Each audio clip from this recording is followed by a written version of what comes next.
LBC's political panel debate show tonight with Nick Boles, former Conservative MP, Crispin Blunt, Conservative candidate, Kate Hoey, former Labour MP and co-chair of Labour Leave, and Michael Segalov, journalist for Vice and The Guardian and a member of the Labour Party. You can watch us on the LBC website at lbc.co.uk.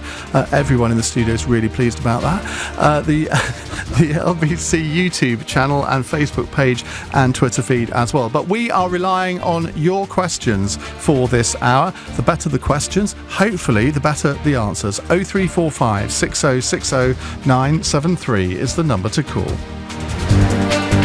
Call 0345 6060 973. Tweet at LBC. Text 84850. Cross Question with Iain Dale on LBC.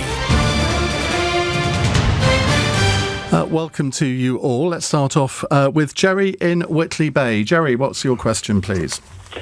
Good evening, Ian. Great show as usual. Well, we haven't started yet. Is Boris Johnson really a liar? Given that he's done pretty much all he can do, and he's been stopped by Parliament, and Nick Boles seems to me to be trying to target Boris in a number of tweets today, which don't really bear relevance to what Boris has said. OK, well, let's start off with you, Nick, because you have written this week that Boris Johnson is a compulsive liar who's betrayed every single person he's ever had any dealings with, every woman who's ever loved him, every member of his family, every friend, every colleague, every employee, every constituent. What's he ever done to you? Well, no, I mean, I've worked very closely with Boris over many years. I was his chief of staff for the first few months when he was mayor of London, and I thought that he was a good mayor of London. But I think that he is wholly unfit to be prime minister, and that's because he has absolutely no moral core. He is an amoral person who is driven entirely by ambition, by the desire that Boris Johnson should be world king, as he declared at a very young age. And his relationship with the truth is casual at best. Now, maybe that doesn't matter much if you're mayor of London or you're candidate to be mayor of London, but it really does matter if you're Prime Minister of the United Kingdom at one of the most important moments in our history. And I think it is my duty as somebody who knows him well, has known him for a very long time, who was in the same party as him, and who, as I say, was his chief of staff for a while, to share what I know about the man with the British people before they make this big choice. But presumably you knew all that in 2016 when you wrote an article for Conservative Home saying, I'm a moderniser, I backed Remain, and here's why I believe Boris Johnson should be the next Conservative leader. What's happened since then to change your mind? I mean, it's a perfectly fair reproof, and I regret that 36 hours. You might point out to your listeners that literally 36 hours later, I was part of the group who pulled our support for Boris Johnson in that leadership campaign. The truth is, I was persuaded by Michael Gove, who is my closest friend, has always been my closest friend in politics, and remains my closest friend. And after the referendum, where I was on the losing side, I was persuaded by Michael that Boris had changed. Michael said that he'd worked with him during the referendum campaign and that he was now a serious and responsible figure. 36 hours later, it was Michael who was persuaded of my view rather than the other way around, which is why, of course, he withdrew his support for Boris's leadership campaign. But, I was wrong then. I'm trying to make up for it now. Kate Hoey, what's your view of Boris Johnson? Is he a serial liar? No, I don't think so, actually. And I worked with Boris. Haven't known him as long as Nick has, but I worked with him at City Hall when he asked me to do his sports side, unpaid for his time as mayor.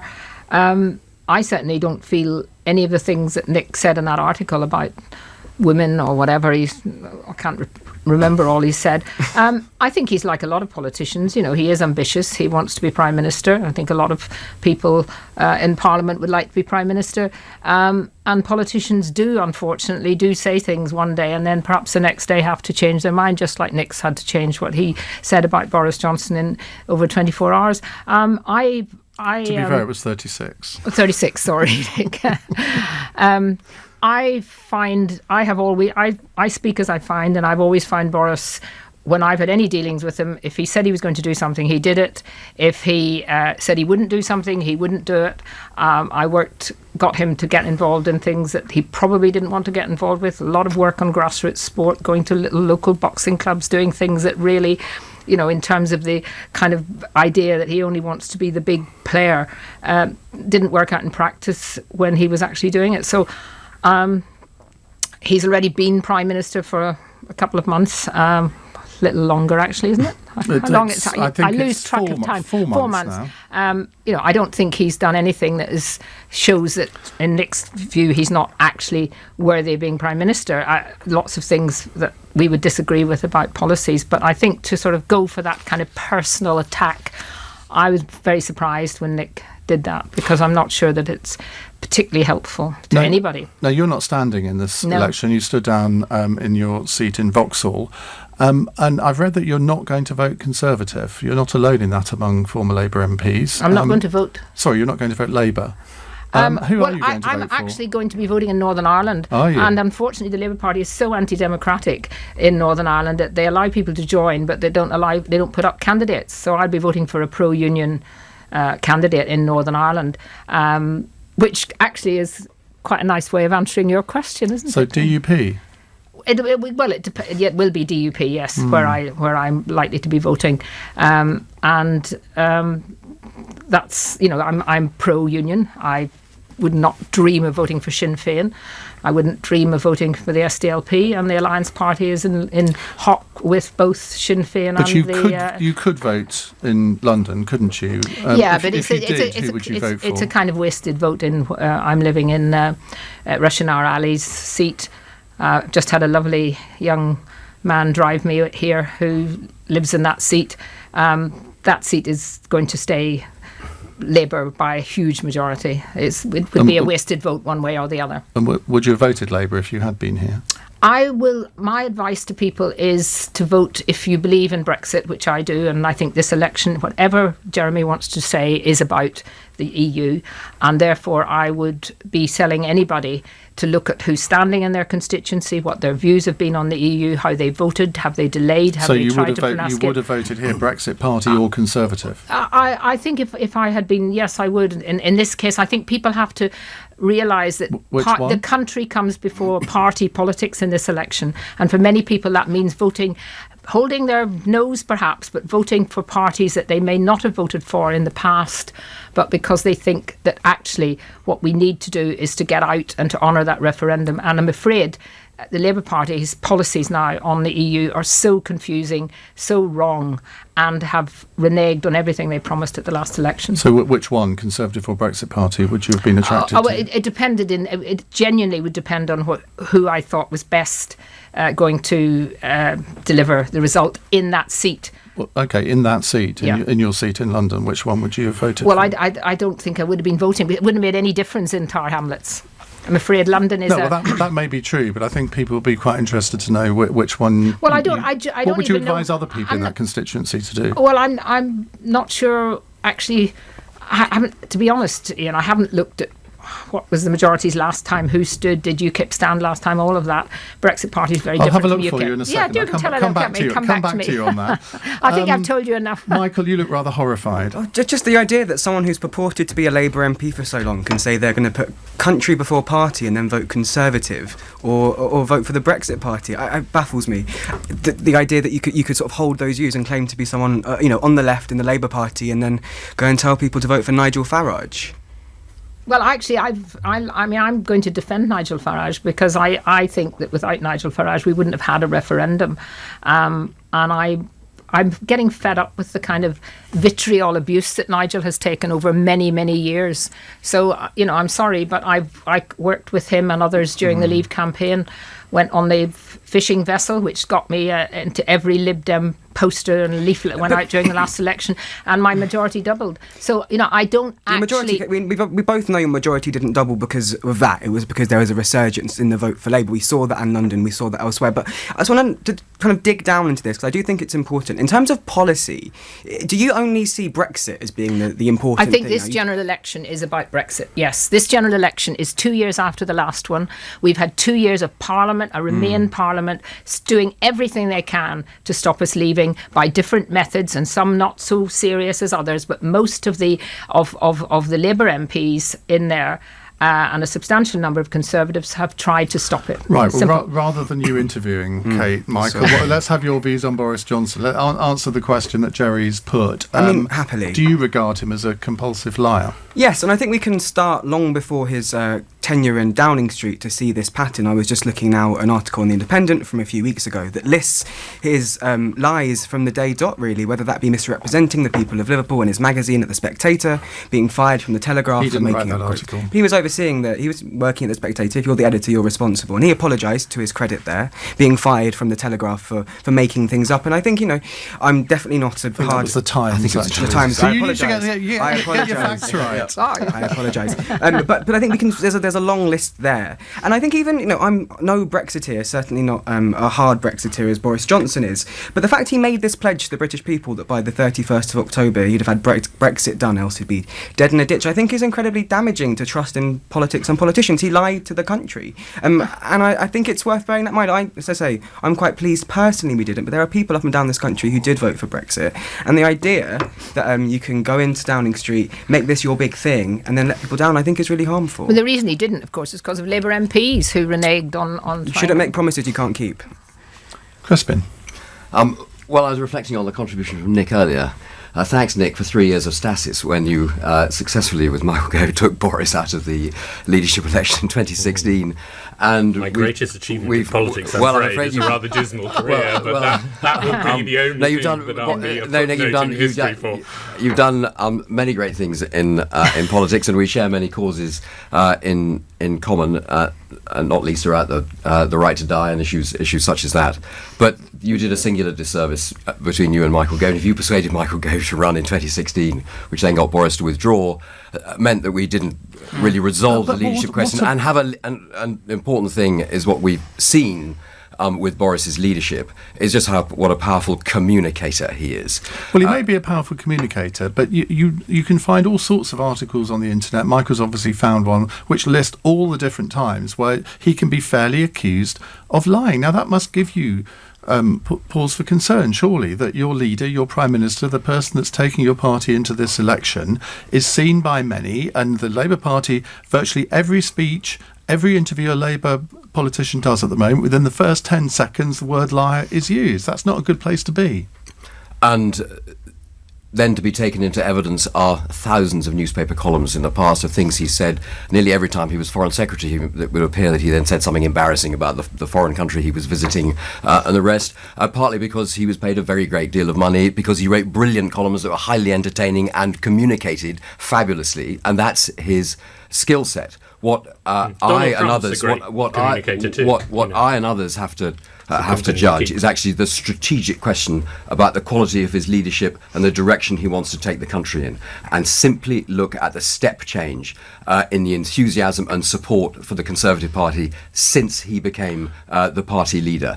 And I've watched him speak to my colleagues in the House of Commons. The day he became leader of the party, suddenly there was optimism and hope infusing my colleagues in the parliamentary party, because he has a capacity to lead and a capacity to communicate where he cuts through the normal rules that apply to the rest of us. But you must be quite disappointed in him, though, because you advised him in May this year to have a Brexit pact with Nigel Farage. I mean, obviously he wasn't Prime Minister at that point, but he hasn't done that quite. Except, of course, what has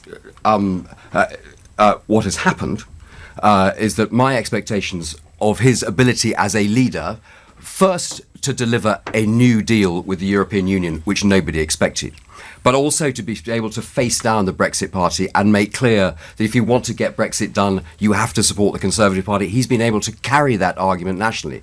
Now, I didn't believe in May, when I came to the view that an electoral pact with the Brexit Party was going to be an uncomfortable necessity for the Conservative Party to get Brexit over the line. The fact is, he ran a strategy to say, I'm not going to do a deal with Farage.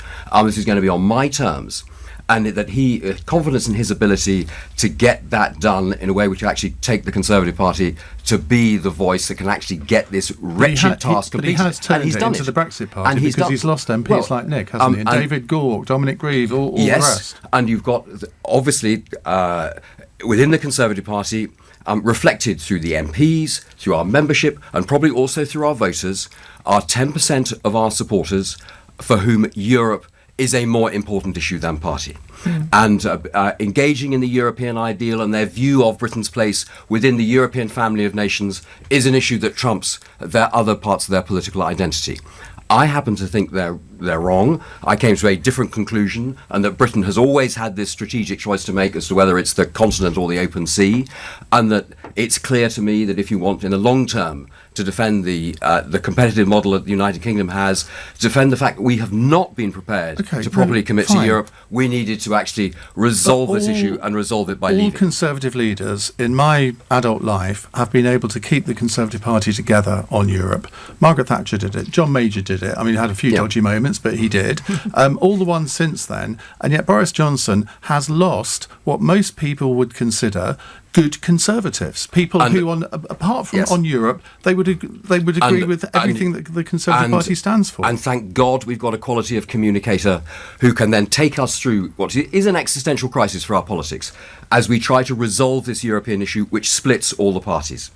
And he has got to be able to win enough support from people who would normally vote Labour, but who actually want to leave the European Union, and obviously there's a shed load of constituencies where that is the case, and he has got to be enabled to be a quality enough leader to get those people to vote for the Conservative Party to get this issue done. Right, well, I've done my Googling. Kate Hoey, this was a result in Bethnal Green and Bow last time. Labour, 42,969. Second place Conservative, 7,576. And coming up in fifth place, UKIP on 894. So you would be voting Conservative. Bethnal Green and Bow, Jim Fitzpatrick's seat. Rushanara Ali. No, I'm Jim Fitzpatrick. Oh, you said Rushanara Ali earlier. You did. I'll have to do a bit more Googling. No, because the taxi driver was Rushanara Ali. I see. So what? He's Poplar and Limehouse, isn't he? Yeah, Jim's not standing again, you see. No. No, I would have voted for Jim. Absolutely. Jim Fitzpatrick's been a very, very good Labour MP and very sensible on the EU. Right, I'm just getting this up now because I think we need to clear this up right now. Okay, he got most 39. People are not interested well, I know they are interested. Look, if I was a Brexit voter in that constituency, I would be very interested in what your recommendation would be. Well, it depends on the 39,558 is what he got. Conservatives 11,846. UKIP 849. Well, you see, UKIP, I mean, Brexit Party is different from UKIP. Yeah, that's not. But no, I mean, I think in that scenario, and I don't know who the Labour candidate is. I can tell you, Afsana Begum. I don't think I'd be voting Labour. Well, and I should tell you that the other candidates in that constituency, because I've mentioned one, are Liberal Democrat Andrew Cregan, Brexit Party Key Coy, Green Party Neil Jameson, and the Conservative Sheun OK. I think I can predict very strongly that Labour will win that seat. You can do, but you would be supporting the Conservatives. Well, I won't be voting in that seat. No, I know, but if you were, you would. I think what you need to ask is other seats where it is really a choice between a Remain Labour MP or Remain Conservative type MP and a Brexit Party very close behind who has a good chance of winning. I've tried my best. Right, it's 21 minutes past 8. Let's go. Jerry, thank you for that. Let's go to the next question. Ben is in Clacton. Hello, Ben. Hello. Well, thank you for taking my call. I mean, the question is, the evil Nazi monsters went to the Nuremberg trials and they were tried and most of them were executed. Saddam Hussein was captured and he was tried and executed. And the policy seems to have changed, because the shoot to kill that seems to be now, instead of natural justice, you send these evil monsters to be tried. And it seems to have changed. Bin Laden, there's some doubt that Bin Laden was actually armed. He was unarmed, according to some of the reports, when they shot him. So you can't pretend to be holier than thou and the good guys if you're actually ignoring justice and the law. How would you have got al-Baghdadi to go to trial, because he blew himself up in a suicide vest? Well, in Baghdadi's case, he probably was wearing a vest, but Saddam Hussein was not. And our adventures into Arab countries have been a total disaster. Thousands upon thousands of innocent civilians have been killed. Slightly off the point, Ben, thank you. Michael Segalov, obviously this comes on the back of Jeremy Corbyn today telling LBC that, he basically criticised the American approach to this. Yeah, I think that it's important that Jeremy Corbyn has always said that it's a respect for the kind of rule of law and bringing people to justice fairly through trials, which I think is a fairly innocuous thing to say. I personally didn't see any much of a backlash on that. I'd be interested to hear what everyone else says first, because I thought that was fairly straightforward.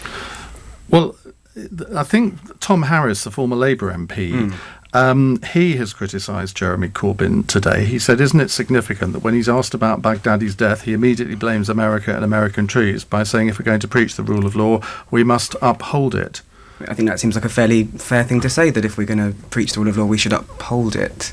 But when you've got somebody who's been responsible for the brutal murder of thousands of people, considered to be the world's most wanted man, I think most voters will think, well, good riddance to bad rubbish. They don't really care that he was killed in those circumstances, or in fact he killed himself, didn't he? Well, I mean, I think we get to a worrying line when you start saying certain people don't deserve the rule of law, certain people don't deserve to go through the courts and to have justice upheld. I think it's a fairly understood topic that people have that right in process. But if you're a terrorist leader who says we are conducting a war against the West, he regards it as a war. Surely it's perfectly legitimate in a state of war to kill him.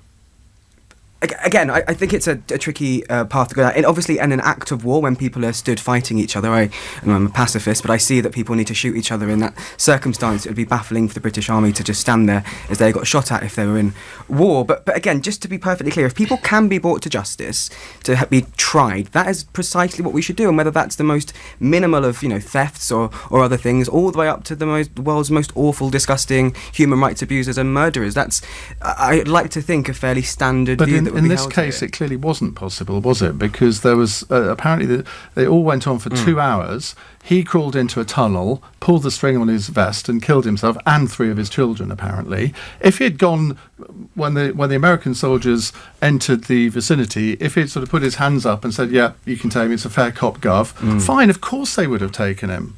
But why would somebody like Jeremy Corbyn question that kind of military action? But again, fairly straightforward answer. When people can be brought to justice through the courts, through the legal system, to have their crimes heard, then they should be. Again, I really struggle to see how this is such a tricky thing. The difficulty here, I think, is different. I mean, of course, if you can safely arrest somebody and bring them to the Hague and try them like Milosevic, then that's great. But the point here is that Jeremy Corbyn is seeking to be Prime Minister. He's seeking to be the person who is responsible for the safety and the actions of the armed forces, of the intelligence services.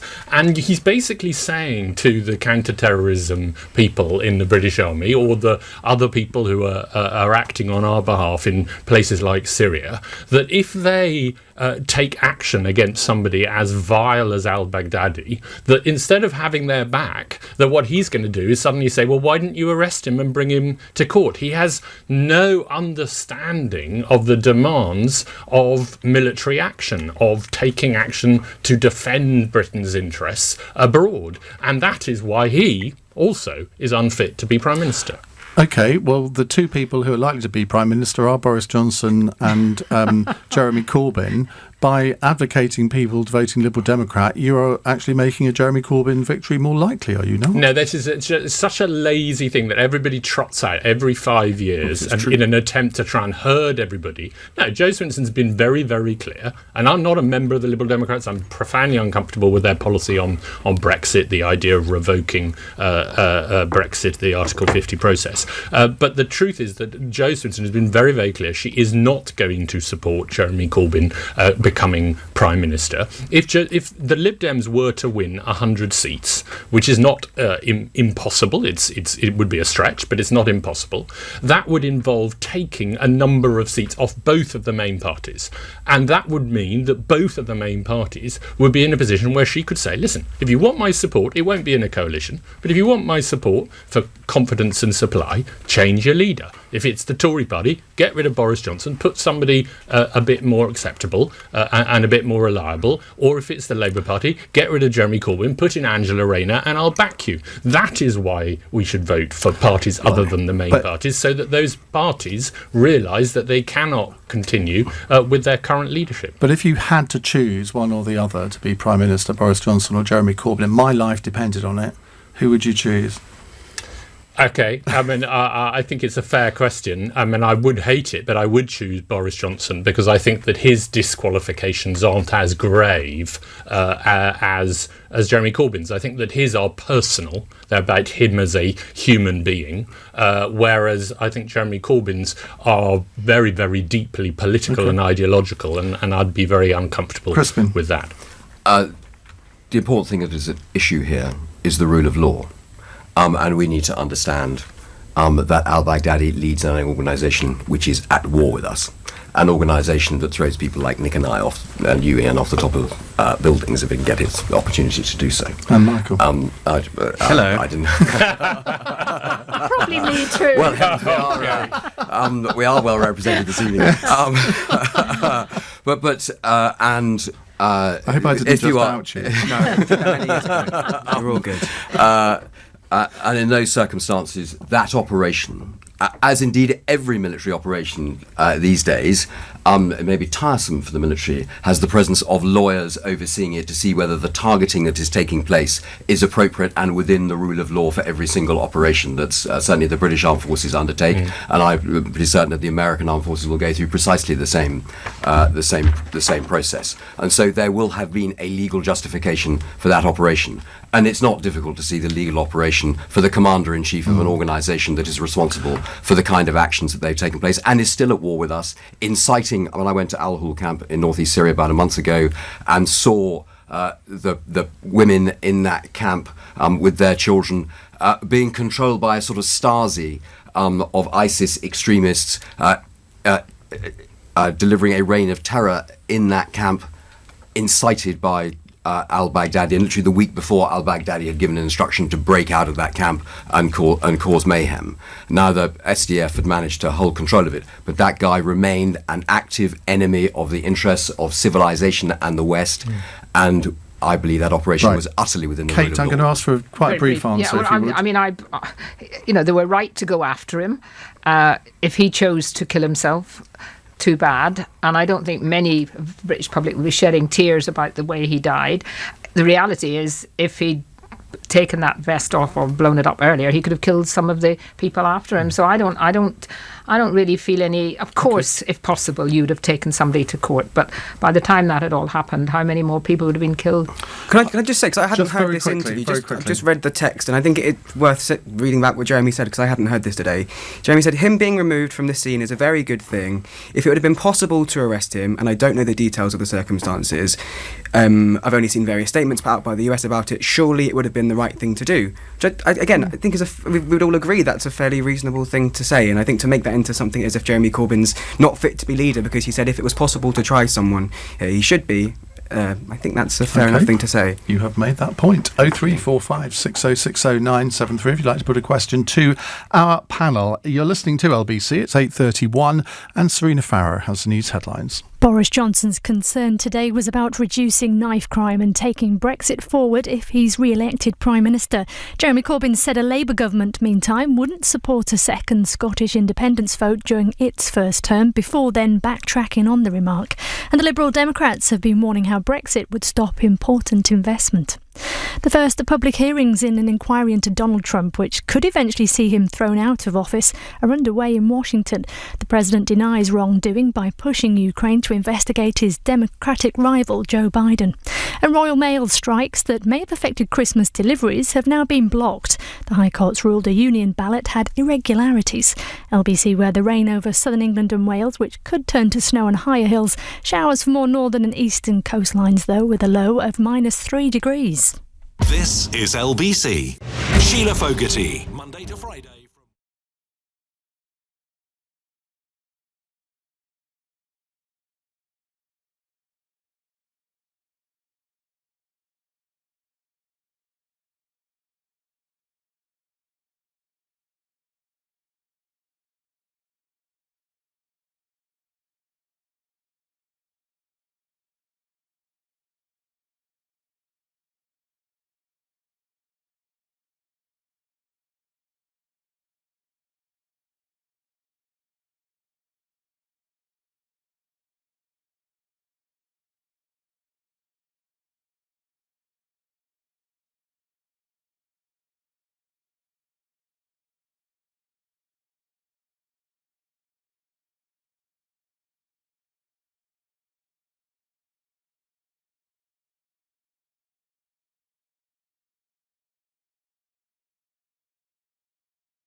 It's 25 to 9 here on LBC. You're listening to Cross Question. You can watch us as well on the LBC website at lbc.co.uk, on the YouTube channel, Facebook page and Twitter feed. We have with us in the studio Nick Boles, former Conservative Minister, Crispin Blunt, Conservative candidate, Kate Hoey, former Labour MP, and Michael Segalov, journalist for Vice and The Guardian and member of the Labour Party. Right, let's go to Bob in Halifax. Hello, Bob. Oh, hello, Ian. Hi, what would you like to ask? Well, today I'm incredulous at the mishandling of the flood emergency up here in the north of England. Now, I actually work at the lower end of Wakefield, West Yorkshire, on the border of South Yorkshire, and where we've been inundated with the water and all the rest of it. Now, I think Boris Johnson's really missed a massive trick here, because unprecedented before this election, there's that many people now contemplating switching from Labour to Conservative over the Brexit deal and various other things. I'm an ex-serviceman, so I would rule out voting Labour while Jeremy Corbyn's in charge. But you see, we've pledged 14 billion in foreign aid by law that gets sent abroad. So every month, that's £1,165-ish million. And yet, so that's to go help people in other countries for their flood defences and etc. But in the meanwhile, there's figures today on television and on the news bandied about between 10 and 50 million to try and put things right in our own country. And I just can't see the sense in sending all this money abroad. So what's your question, Bob? Why can the foreign aid not be diverted to help emergency situations in this country where we need it? Why has it got to go abroad? Can they not suspend it, spend it here? I just can't get my head around it. All right, Kate Hoey. Well, I think in a way you really have to separate the two issues. There is a debate to be had about how some of our foreign aid money is spent, and sometimes it's not spent on things that people can actually see really is helping the poorest in those countries. But for me, the problem with the whole question of flooding is that, you know, every time this happens, whoever's in power, whatever, say it's going to change. We're going to get the Environment Agency to do a lot more work on the ground in terms of clearing out rivers in advance and all of that. And it just doesn't seem to happen. And here we have another situation where you wonder, will any lessons be learnt? And I was listening to the Environment Agency person on this morning on the radio, and she was sounding really quite almost relaxed about it. And I just think they ultimately have had the responsibility of making sure that some of the things that farmers used to be able to do can't happen now. There is a whole range of issues to do with how people locally could make a difference, but they're not allowed to because of some of the rules and regulations. So, you know, it's too late now for these people and some of the terrible things that are happening, but ultimately government has to put in extra money now to help that. But we also have to get a proper planning, which is not just about money, but is about actually making sure that those agencies that have responsibility do what is people on the ground are telling them could be done, particularly farmers who know what's been going wrong. Okay, Nick Boles. Well, I think what was very interesting in the question was this suggestion that this might affect the Conservatives' chance of winning over those voters who perhaps have been tempted to vote Conservative in the coming election, even though they've never done so before. And of course, South Yorkshire is but precisely the area of the country where the Conservative Party is hoping to pick up a lot of seats. And I think that the reaction by the government, and perhaps in particular by the Prime Minister, has been very, very slow. You know, you're in the middle of an election campaign, you know, even if it's an entirely cynical act. And of course, all politicians rush to the scenes of, you know, disasters pretty quickly in order to be seen to be doing something. You know, it took Boris Johnson 5 days. Now, I don't know if you remember, it was a while ago, but when there were the riots, he was there a few days ago. Yeah, but it took 5 days from when the flooding started, when it became a problem and people were you know, having their homes and their shops and their businesses flooded. And I don't know if you remember all those years ago when there were riots in London. Again, he was very slow to the scene. Do you remember he was on holiday? And then he ended up being, you know, filmed somewhere on Clapham High Street with a broom. Well, this time he was filmed somewhere with a mop. I interviewed him directly after that. It didn't go well. No. And I think that, you know, I think Kate's absolutely right that, you know, the more needs to be done in advance and it shouldn't all be done after the fact. Clearly we need to be doing more on climate change generally, because these floods are not unrelated to climate change. But the political point is that they really missed a trick in not showing people that they didn't just want their votes, they want to look after them in other ways too. And I found somebody who phoned into the programme or texted me last night on the programme alerted me to a graph that shows that actually the Environment Agency and the government are spending more money on flood defences in South Yorkshire than anywhere else in the country, and yet I haven't heard any government minister saying that at all. Michael Segalov, clearly Jeremy Corbyn said yesterday he thought, well, if this had been happening in Surrey, there might have been a different response. Well, I mean, flooding has happened in the southeast, and I think people who are affected there would have felt exactly the same as the people in South Yorkshire. In what sense? Well, in the sense that they didn't feel that they'd had enough flood defences and the government had failed them. Yes. Well, I think firstly it was more that if it was in Surrey, Boris Johnson would be seen to be there as a target, local Conservative space to be. And I do see it as a failure. I don't necessarily accept the dichotomy that the caller gave about foreign aid spending or flood defences. I don't think you need to pick and choose that way. But there is a widespread problem with a lack of investment in flood defences. I was reading earlier about how the government's own environment watchdog slammed the government for management of flood defences, saying they did it like a dad's army, leaving people at risk. Compared to 2015, national spending on flood defences is down by 10%. And it's not just flood defences that we've seen cuts to, and I think the other big thing here is the emergency services, fire services and emergency workers who would have been on the ground helping. And again, if we look at the numbers, and I was looking at this before we came on, for Yorkshire, in South and West Yorkshire, where severe flooding has left homes underwater in the last 48 hours and before, firefighters have been cut by 25 and 36% respectively.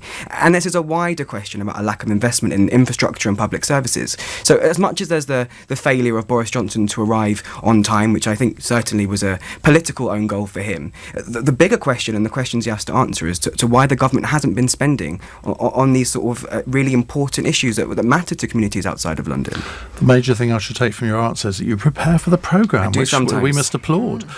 Unique among panellists on this show, in my experience. I haven't. Crispin. Well, I'm left slightly. My breath has been taken away by Nick accusing Boris Johnson of not being cynical enough. He didn't rush there to get the photographs early enough in order to demonstrate that he cared. But I declare my interest. I live in Surrey and I live in a flood risk house, which at 3 o'clock in the morning on Christmas Eve 2013 flooded.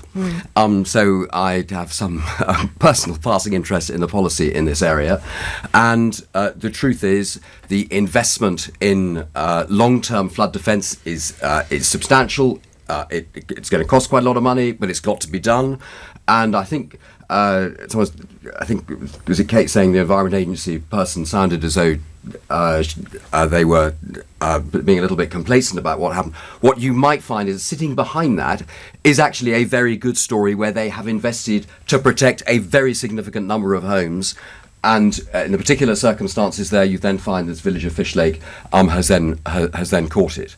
And if you look back to those floods of 2013, 2014, when there was that huge focus on the Somerset levels and the flooding there, well, actually not very many houses relatively were flooded compared to what happened in Surrey and the Thames Basin when we got the dramatic rainfall there. But what about there is an important long-term policy issue here about improving our capacity for flood defence, and I've certainly seen that in the Surrey area, and there is more to come, as there is all over the country, and as you've identified, more in South Yorkshire. But what about the point that the caller was making about the fact that we're spending £14 billion on foreign aid? Some of that may be used for flood defences in Bangladesh, for all I know. A lot of people in South Yorkshire will be thinking, well, thanks a lot. What charity begins at home? We need that money being spent here. Well, you've then got to have a view as to what you think the right policy for the country is towards development assistance around the world. I happen to believe and to be very proud of the United Kingdom's leadership as to being the only country that both meets the 0.7% development target in GDP, any major country, as well as the 2% target for NATO expenditure. And both those issues are related to our national security. It does our national security no good at all if we see parts of the world simply unable to catch up in terms of the economic race, of not being able to access our markets because we're living behind protectionist walls and we're keeping out, say, agricultural products from Africa and other parts of the developing world. That is all that does is feed into the underlying causes of future global insecurity, and both development assistance and defence investment are part of a wider picture of national security, securing international stability, where we can then advance the position of people in the developing world through trade. OK, thank you very much. We'll take more of your calls in just a moment. You're listening to Cross Question on LBC. It's 8:45. Eddie Mair, Monday to Friday from 4 p.m. In a bit of a quandary as to how to vote, and you're going to be listening to and watching this campaign with great interest, because by the end of it, you want to know how you will vote. Tracy, are you undecided? Yes, very much so. What are your instincts, Tracy? I really don't know. Don't want to waste my vote because it means so much right now. Eddie Mair, Monday to Friday from 4 p.m. LBC.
on LBC. Call 0345 6060 973.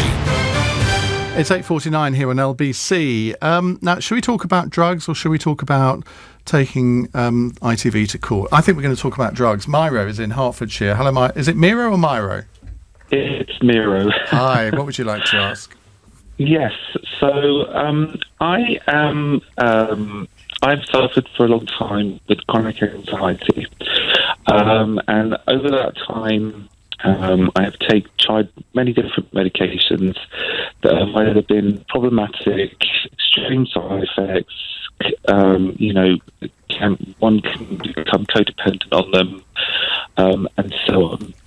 I'm wondering what the panel thinks in terms of that in some states, in America, some of the states,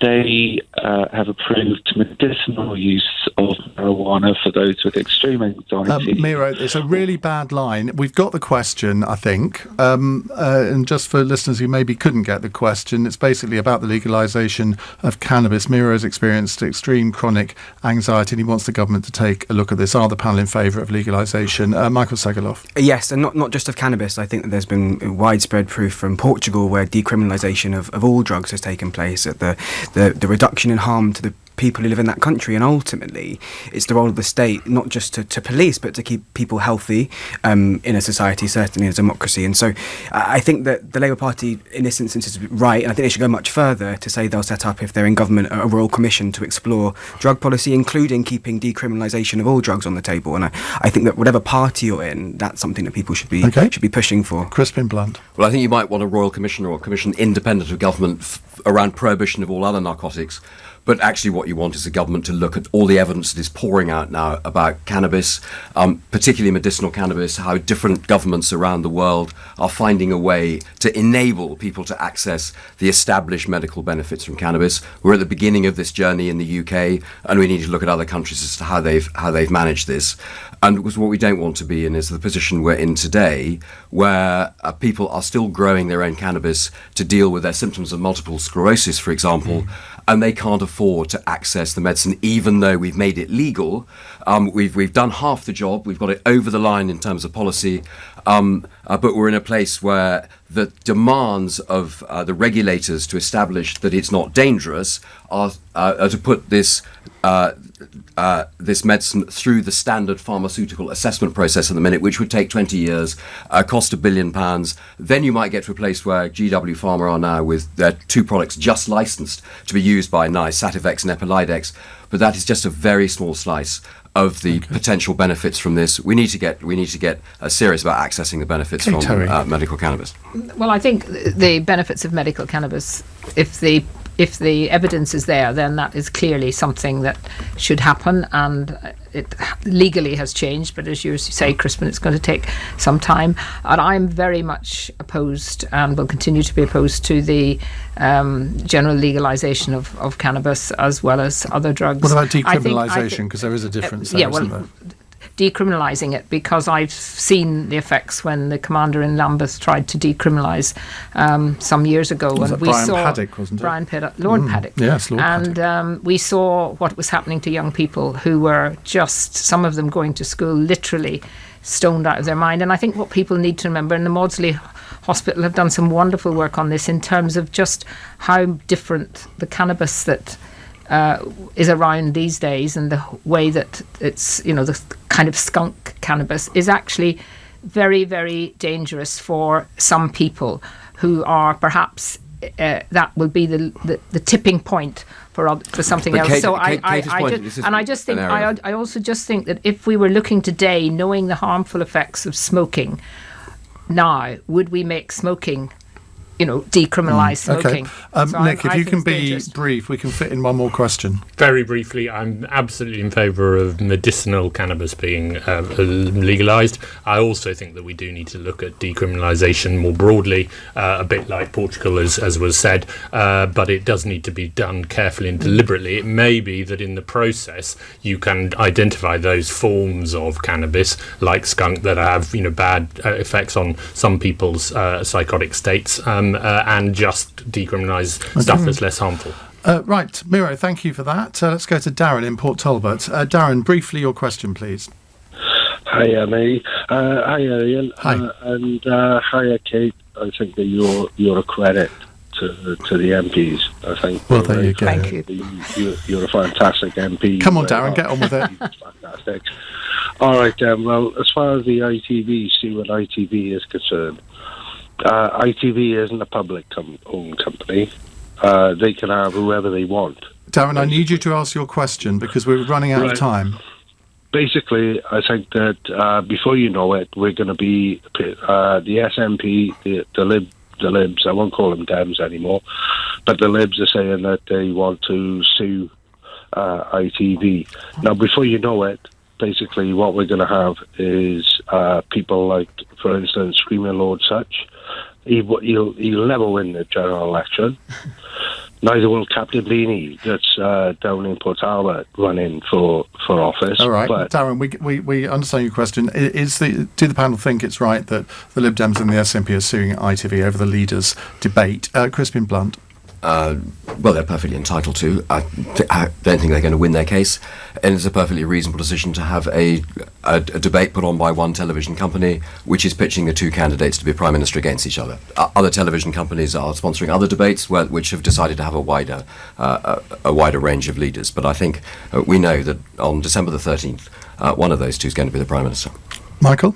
Yeah, again, I think legally I have no idea, but I think it makes total sense to have the two people who might be in Downing Street debating each other. But I think on the question of debates, it's worth noting there are other questions here too.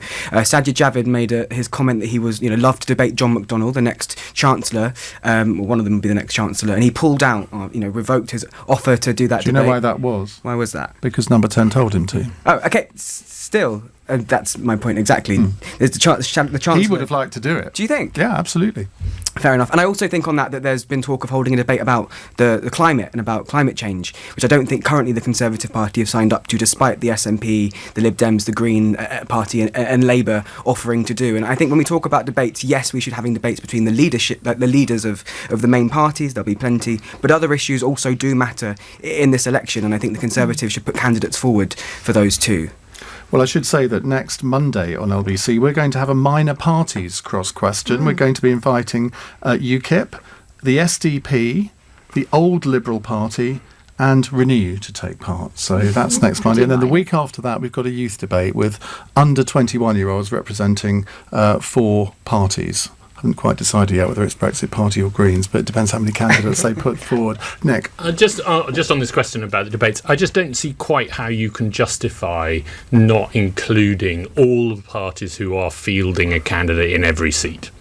And the SNP is only fielding candidates in Scotland. And so while clearly if it was a Scottish election for the Scottish Parliament, they would be part of any debate, I think it's reasonable to exclude them. I don't think it's reasonable if the Brexit Party until yesterday was fielding candidates in every seat, then I think Nigel Farage should have been part of that leaders' debate. Similarly, Joe Swinson, if the Green Party is, I don't think it is, but I just don't see how you can justify this idea that only these two people can be Prime Minister. Well, they can only be Prime Minister because we always exclude anybody else who's actually trying. And remember in 2010, Nick Clegg was in there with Gordon Brown and David Cameron, and actually quite a few people decided that Nick Clegg was the one they wanted. Which is why we need an independent commission. I would like to see Diane Abbott debating Priti Patel. I think that would be brilliant. Now there's I'm looking at Sandra, my producer now. Make that happen on LBC. And on the legal thing, I'm just pay rise. I'm really fed up with the way the courts are being used so much now, and I think this is a ridiculous time. Right, final text question from Ellie in Edinburgh. I've just read that the Duke and Duchess of Sussex will not spend Christmas with the Queen this year. Which member of the royal family wouldn't the panellists want to spend Christmas with, and why? Well, you can say would if you want. Michael? Oh, I think I'd steer clear of Prince Andrew for now. I don't really fancy that one round the table.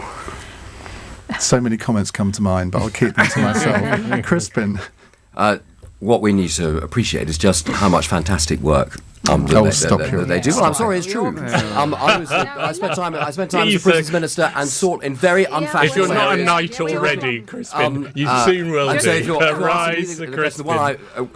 would be very happy to spend Christmas with him because I know Tim Lawrence because I was lucky enough to work with him back in the Ministry of Defence when he was the first military private secretary to the Defence Secretary. It's him and the Princess Royal, and the Princess Royal is a much underrated asset for the family. She does fabulous work all over the world, but as they all do. Kate Hoey, who would you like to crawl to? It's not. I would like to spend Christmas with the Duke of Edinburgh, actually, because he has got an amazing way of telling stories about what happened in sport in particular, which he played a huge role in. And I think that would be quite an enjoyable Christmas with the Duke of Edinburgh. And I'm not sure really which one. Probably Prince Andrew. Yes. Nick? Well, I'd like to spend Christmas with Olivia Colman, but sounds like it'd be a lot more fun, I think. Good answer. Thank you very much indeed. Great episode of Cross Quest. And if you missed it, you can catch up on YouTube right now, or it'll be on the Cross Question podcast a little bit later this evening. So thanks to Nick Boles, Crispin Blunt, Kate Hoey and Michael Segalov. You are listening to LBC. I'm Iain Dale. It's 9 o'clock. On your radio, on Global Player and Play LBC. Leading Britain's conversation. This is LBC.